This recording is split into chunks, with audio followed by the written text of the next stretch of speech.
8 laiškas. Sąmoningumo kelio pradžia – tai meilė sau. Dažnai klausėte, ką reiškia save mylėti. Visų pirma, pradėkite rytą nusišypsodami savo atvaizdui veidrodyje ir pasakydami, aš tave myliu. Skamba lengvai ir paprastai, bet jeigu sugebėsite tai nuoširdžiai daryti bent mėnesį laiko, jūsų santykis su savimi kardinaliai pasikeis.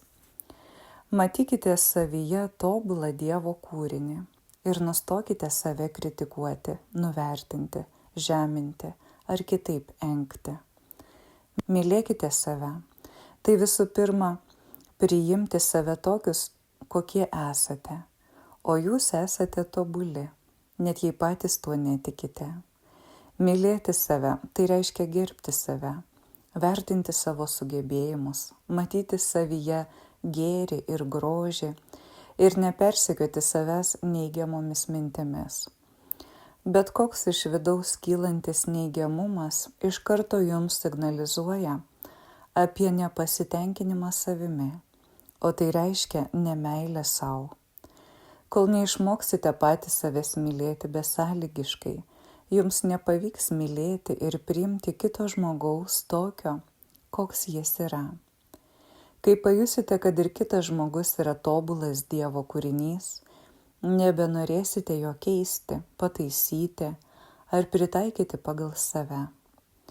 Bet tai įmanoma padaryti tik visiškai priimant save su visomis savybėmis ir bruožais, net tais, kurie jums nepatinka.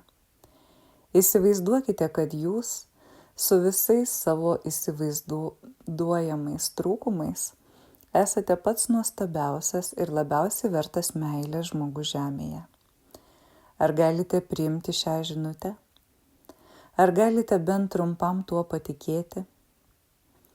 Ir įsiklausykite, kaip tariant šiuos žodžius jaučiasi jūsų vidus ir jūsų kūnas. Nejaugi nepajutote palengvėjimo ir atsipalaidavimo. Tam, kad būtumėte vertas meilės, jums nereikia stengtis būti dar geresniu, protingesniu ar gražesniu. Nereikia daugiau nieko pasiekti, nes jūs dabar galite taip jaustis. Tai yra jūsų teisė ir net pareiga. Jeigu norite iš tiesų pajusti meilę savo širdyje.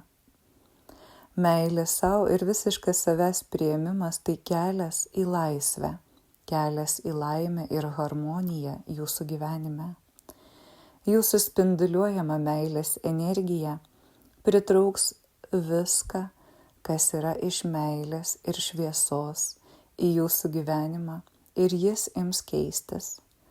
Jūs sulauksite dėkingumo ne tik iš savo sielos ir kūno už tokį pasikeitusi santykį su savimi, bet ir iš visos kūrinijos.